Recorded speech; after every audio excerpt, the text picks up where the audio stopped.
கர்த்தருக்கு ஸ்தோத்திரம். இந்த நம்ம மகிமைப்படுவதாக. இந்த பைப்பா கூடுகளில் கொடுத்துருக்கிற தலைப்பு என்னன்னா தேவ புத்திரர்கள். தேவ புத்திரர்கள்னா யாரு, தேவ புத்திரர்கள் என்ன செஞ்சாங்க, நம்ம என்ன செய்யணும் அப்படிங்கிறத தான் நம்ம இப்போ பார்க்க போகிறோம். கலாத்தியர் 3:26 நீங்கள் எல்லாரும் கிறிஸ்து இயேசுவை பற்றும் விசுவாசத்தினால் தேவனுடைய புத்திரர்களாக இருக்கிறீர்களே அப்படின்னு சொல்லப்பட்டிருக்கிறது. கிறிஸ்து இயேசு வந்து நம்ம எப்படின்னா விசுவாசிக்கணும் அப்படின்னு சொல்லப்பட்டிருக்குது. இயேசுனா யார்? இயேசு வந்து தேவனோட குமாரன். இந்த தேவ குமாரன் வந்து இந்த பூமிக்கு வந்து மனித அவதாரம் எடுத்து அவங்க என்ன செஞ்சுருக்கிறாங்க அப்படின்னா நம்மளோட பாவங்களுக்காகவும் நம்மளோட மீறுதல் நம்மளோட அக்கிரமங்களுக்காக அவங்க என்ன செஞ்சுருக்காரு, கல்வாரி சிலுவையில் பலியாக இருக்கிறாரு. அந்த விசுவாசம் வந்து நமக்குள்ளே இருக்கணும். அவர் வந்து சும்மா இறந்தது மட்டும் இல்லை, 3ஆம் நாள் என்ன செஞ்சுருக்காருன்னா உயிரோடு எழுந்து பரலோகத்தில் போய் நமக்காக ஒரு ஸ்தலத்தை வந்து ஆயத்தப்படுத்தியிருக்கிறார். அந்த விசுவாசம் நமக்குள்ளே இருக்கணும் அப்படிங்கிறத நம்ம இந்த இடத்துல பார்க்குறோம். அந்த விசுவாசித்தோம் அப்படின்னா நம்ம தெய்வ பிள்ளைகள், தெய்வ புத்திரர்களை நம்ம காணப்படுவோம். ரெண்டாவது தலைப்பு அப்படி என்னன்னு பார்க்கணும்னா தேவ ஆவினால நடத்தப்படுகிறவர்கள். தேவ ஆவியில யார் நடத்தப்படுகிறார்?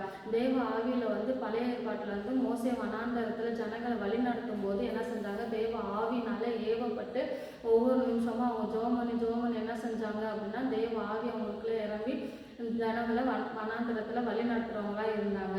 அதே புதிய ஏற்பாட்டில் பார்க்கும்போது 12 சீஷர்கள் என்ன செஞ்சாங்க, தேவனோடு இருந்தாங்க, தேவனோட வார்த்தைகளை கேட்டாங்க, தேவனோடு இருந்தாங்க. தேவன் எங்கெல்லாம் சென்றாரோ அங்கெல்லாம் சென்றாங்க.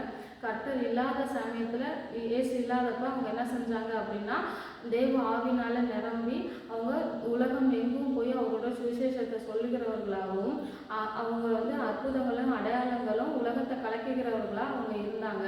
இந்த காலத்தில் நாம் எப்படி இருக்கிறோம்? தேவ ஆவினால நிரம்பப்பட்டு இருக்கிறோமா? தேவ அபிஷேகத்தினால நம்ம இருக்கிறோமா?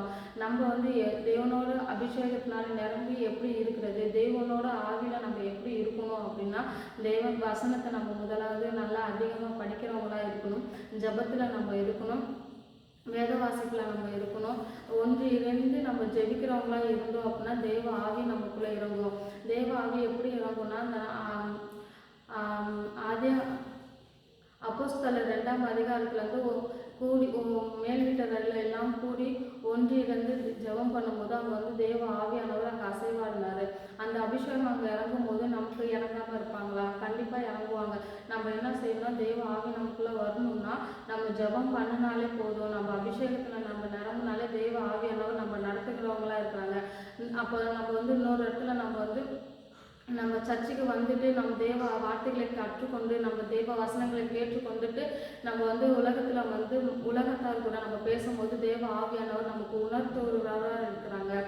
என்ன உணர்த்துவார் அப்படின்னா நமது உலகத்தை பற்றி நம்ம பேசும்போது நீ அதை பற்றி பேசாத, அதை பற்றி பேசும்போது நீ என் வார்த்தைகளை பேசு, என்னை பற்றி நீ பேசு அப்படின்னு என்ன செய்வார், தெய்வ ஆவியானவர் நமக்கு உணர்த்துகிறவராக இருக்கிறாரு.